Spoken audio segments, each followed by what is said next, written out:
नमस्कार। आज 15 नवंबर 2022 भगवान बिरसा मुंडा की 147वीं जयंती अपन मना रहे हैं।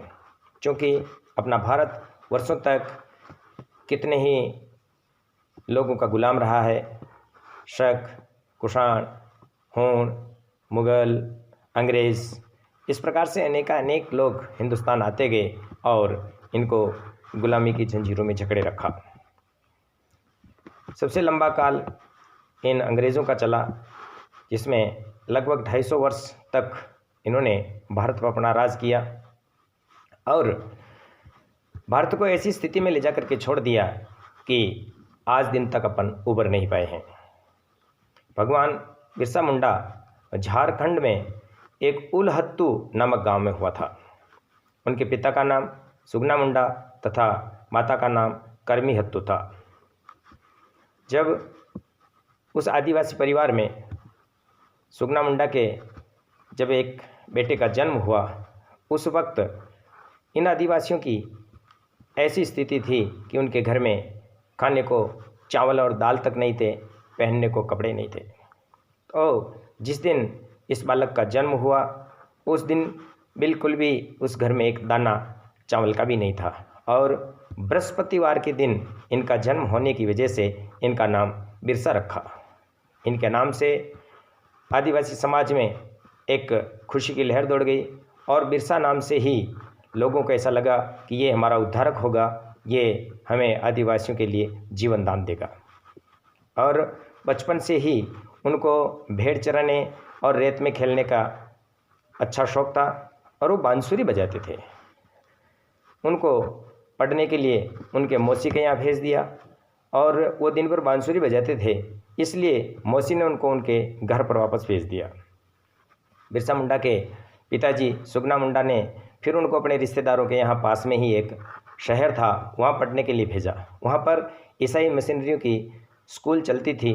उस मिशनरी का ये नियम था कि जो भी उस विद्यालय में पढ़ता था उनको ईसाई धर्म ग्रहण करना पड़ता था। उनके नियम के अनुसार उस बिरसा मुंडा को ईसाई धर्म ग्रहण करना पड़ा और वहाँ पर अध्ययन अध्यापन शुरू किया। जब ईसाई हिंदू धर्म के विरोध में उनको शिक्षा देने लगे तो उन्होंने उनका विरोध किया और उन्होंने उस विद्यालय को छोड़ दिया। जब वो वापस घर पे आए तो उनके पिताजी ने उनको घर से बाहर निकाल दिया कि तुम्हारे को न पढ़ना आ रहा है न काम करना आ रहा है, निकल जाओ मेरे घर से, आपको कभी मेरे घर नहीं आना है।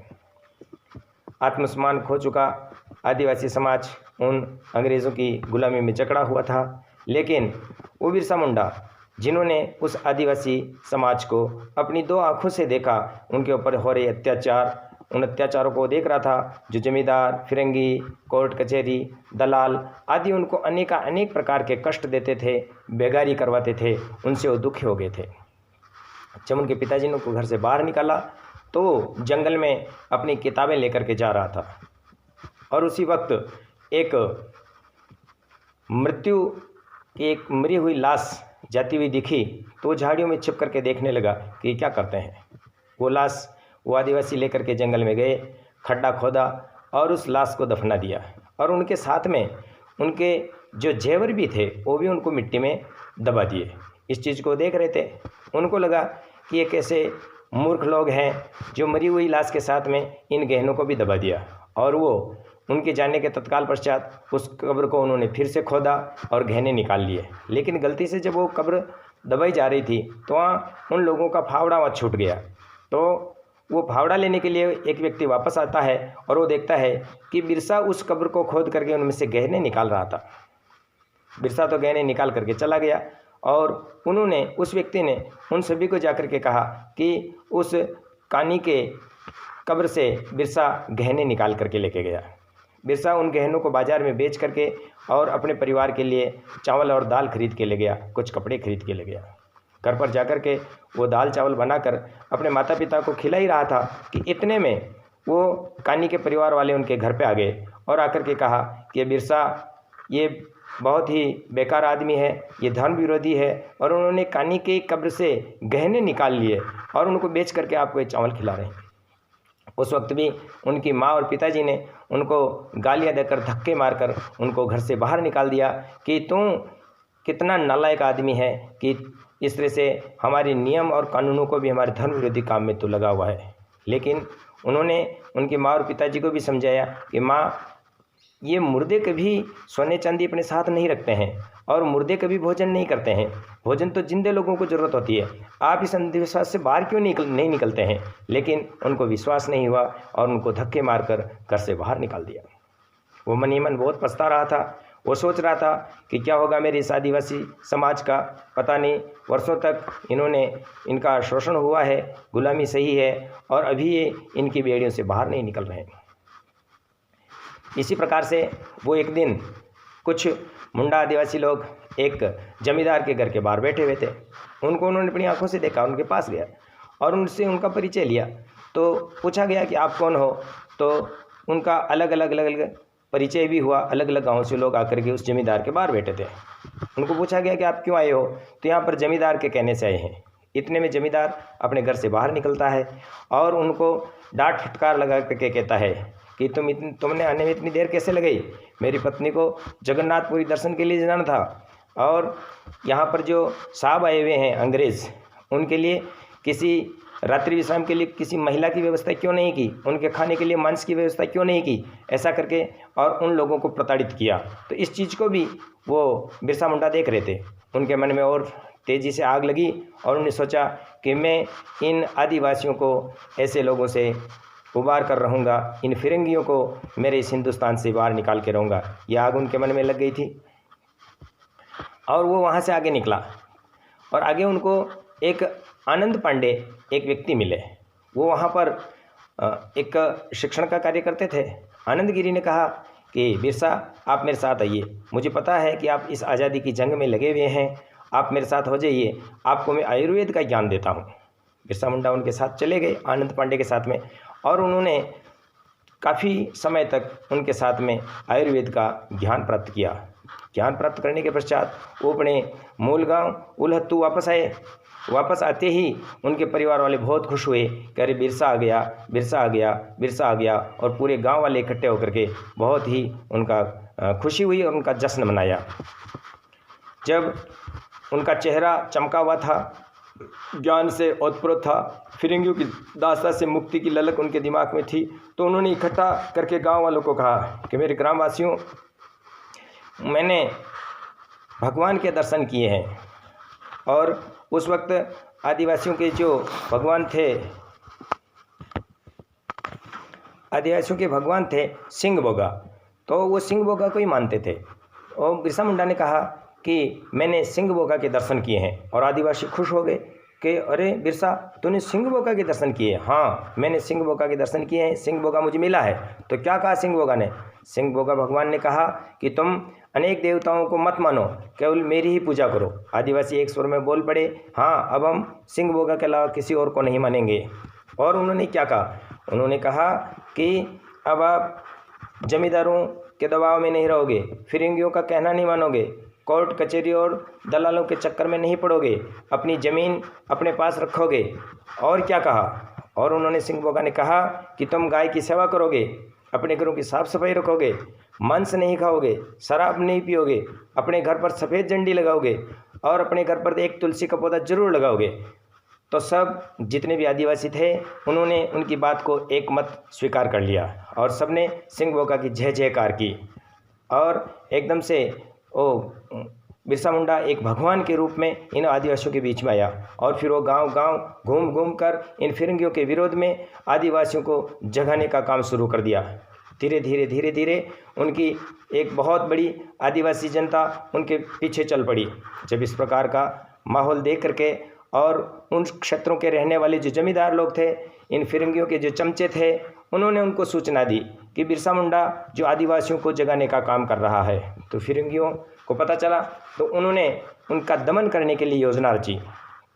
और एक दिन जब वो आदिवासियों को इस प्रकार से शिक्षा दे रहे थे तो फिरंगियों ने उनको घेर लिया और ऐसी स्थिति में 800 आदिवासियों को तो गिरफ्तार कर लिया, लेकिन बिरसा मुंडा अपनी पत्नी के साथ भाग गया। कुछ समय पश्चात उनका एक विश्वसनीय व्यक्ति ने उसको, अंग्रेजों ने जो इनाम दे रखा था, इनाम की घोषणा कर रखी थी, उसके लालच में आकर के बिरसा मुंडा को उन्होंने पकड़वा दिया। बिरसा मुंडा को अपने कुछ अनुयायियों के साथ में रांची जेल में ले जाया गया और उनको काफ़ी लालच दिया गया कि तुम इन आदिवासियों को किसी भी प्रकार की शिक्षा देना बंद कर दो, हमारी गुलामी स्वीकार कर लो, हम आपको बहुत बड़ा इनाम देंगे। लेकिन बिरसा मुंडा ने कहा, नहीं, मैं किसी भी सूरत में मेरे इन आदिवासियों को आपकी गिरफ्त में नहीं रखूँगा। मैं भारत को आज़ाद करवा कर रहूँगा, इन आदिवासियों को इन ज़मींदारों और फिरंगियों से मुक्त करवा कर रहूँगा। हम किसी भी कोर्ट कचहरी का कहना नहीं मानेंगे, हम किसी भी दलालों के दबाव में नहीं जिएंगे। इस प्रकार से उन्होंने उनका जोरदार विरोध किया। जब फिरंगियों को पता चला कि ये आदिवासियों में अपनी अलग जगह चुका है, इनको आयुर्वेद का नॉलेज है और ये बहुत ज़ोरदार प्रचार प्रसार करके और अपने विरोध में इन्होंने खड़ा कर दिया, तो उनके मन में भी विचार आया कि इनको अब किसी भी सूरत में छोड़ना नहीं चाहिए। और रांची की जेल में ही उनको धीरे धीरे जहर देना शुरू किया और 2 वर्ष तक रांची की जेल में रहते गए और उनको धीमी गति का जहर देते देते और एक दिन 9 जून 1900 को उनकी मृत्यु हो गई। उनकी मृत्यु 25 वर्ष में ही हो गई थी, क्योंकि 14 नवंबर 1875 को उनका जन्म हुआ था और 9 जून 1900 को उनकी मृत्यु हो गई। वो केवल मात्र 25 वर्ष इस धरती माता पर रहे, लेकिन उन्होंने जाते जाते ये आदिवासियों के बीच में अलग जगह दी और वो आदिवासी एकत्र होकर के और उन फिरंगियों के विरोध में उन्होंने आवाज़ उठाना शुरू किया। साथियों, अब विषय आता है, जब अपना देश आज़ाद हो चुका है और यहाँ पर बिना डाल बिना खड़क के आज़ादी की बात की जाती है, तो मुझे इस बात का दुख होता है कि फिर इस प्रकार से बिरसा मुंडा जैसे अनेक लोग जिन्होंने इस आज़ादी के लिए अपनी आहुति दी है, उनका क्या योगदान रहा। किसी पत्थर को फोड़ा जाता है और उस पत्थर को फोड़ने के लिए उस पर 100 चोटें की जाती है।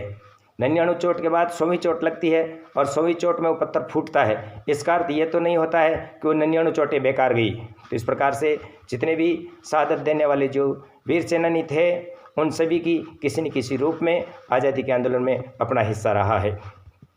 आज देश को आज़ाद हुए 75 वर्ष होने को हैं, अमृत महोत्सव मनाया जा रहा है और इस स्थिति में अभी भी वर्तमान में आदिवासियों की स्थिति बहुत ही चिंताजनक है। उनका किसी भी प्रकार से विकास नहीं हुआ है, न उनका राजनीतिक विकास, न उनका सामाजिक विकास, न उनका आर्थिक विकास। हम कहीं न कहीं हम स्वयं ही इसके दोषी हैं। वर्तमान में देखा जाए तो आज राजनीति की एक छोटी सी भी बात करते हैं तो उस राजनीति के अंदर भी बहुत सारे ऐसे लोग हैं जो अनुसूचित जाति और अनुसूचित जनजाति के जो चुनाव आते हैं उसमें भी दलाल, बिचौलिए या ट्रेडर्स आ जाते हैं और उनका हक मार करके और उनके नाम पर उनको खड़ा करके और उनको चुनाव जिताकर और 5 वर्षों तक उनका गुलाम रखा जाता है। उनकी ट्रेडिंग की जाती है, वो बिचौलियों के रूप में काम करते हैं। मेरे इस आज़ाद हिंदुस्तान में भी अभी भी आदिवासियों की स्थिति बहुत गंभीर है। सरकार के द्वारा अभी इनका बहुत ही अच्छा एक प्रयास रहा है कि उन्होंने आदिवासी क्षेत्र से सर्वोच्च पद पर महामहिम द्रौपदी जी मुर्मू को राष्ट्रपति मनोनीत करके और सरकार ने एक बहुत अच्छा काम किया है।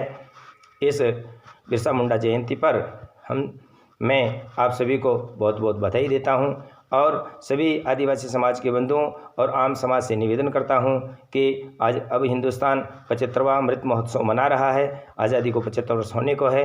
इन्हें भी अपनी आज़ादी दीजिए, इन्हें भी स्वतंत्र रूप से जीने दीजिए, इनको शैक्षणिक रूप से, आर्थिक रूप से, सामाजिक रूप से, राजनीतिक रूप से सक्षम होने दीजिए। तभी हम मानेंगे कि आज वास्तव में भारत आज़ाद हुआ है और आदिवासियों को अपना हक मिला है।